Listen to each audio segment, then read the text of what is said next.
get ready to thrive loud with Lou Diamond. Hello, Thrive Loud listeners. It's Allie, one of the 3 interns who really keep Thrive Loud thriving. Today we have an incredible minisode prepared for you. Hear how Jason Brand, the co-founder of Manulele Distillers and owner of Kunia Farms, has built both an environmentally and economically sustainable aquaponic farm in Hawaii.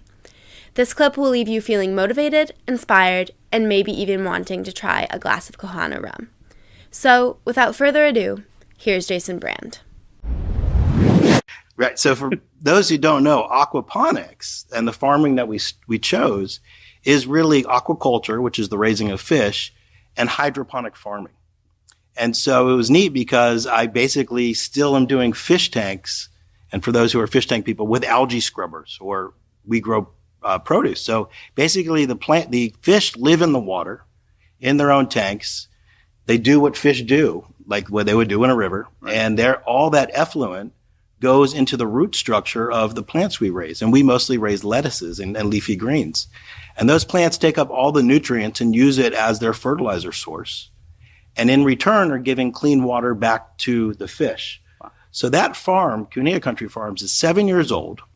It uses no water. The last time we added water to it was 7 years ago. Oh, wow. So it's totally water neutral. We are run off of solar panels, so we are power neutral. And because we grow in water, we don't use soil. So we're soil neutral, which means all the nutrients in the soil will be there should our children eventually need to farm the land. That's great.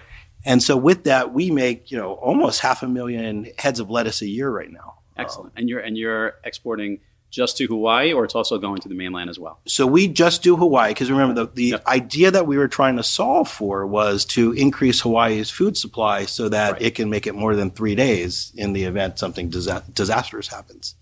And to do it in an environmentally sustainable way, but because I used to be part of the world of finance, an economically sustainable way. And I think in the modern world, sometimes we hear all about the environment, but we forget about how do you make it economically sustainable as well. And there's a balance. And I think the farm has found that balance. I'll actually shift us a little bit into Kō Hana, because the more I got involved in this world of agriculture, and remember, this was new to me, right? This is working with your hands. In the past, everything was wearing a business suit, working with my mind. But if you asked me to, pour concrete, I had no idea how to do that, right? I mean, that was, where can I find a contractor? And so I wanted to do things with my hands. And the more you got involved in agriculture, the more I learned how to pour concrete, frame buildings, and things that expanded my mind differently than my previous industry. You've been listening to Thrive Loud with your host, Lou Diamond. Make sure to subscribe on iTunes, Overcast, or wherever you get your podcasts. And follow us on Twitter, Facebook, and Instagram at Thrive Loud. Or find us on the web at thriveloud.com.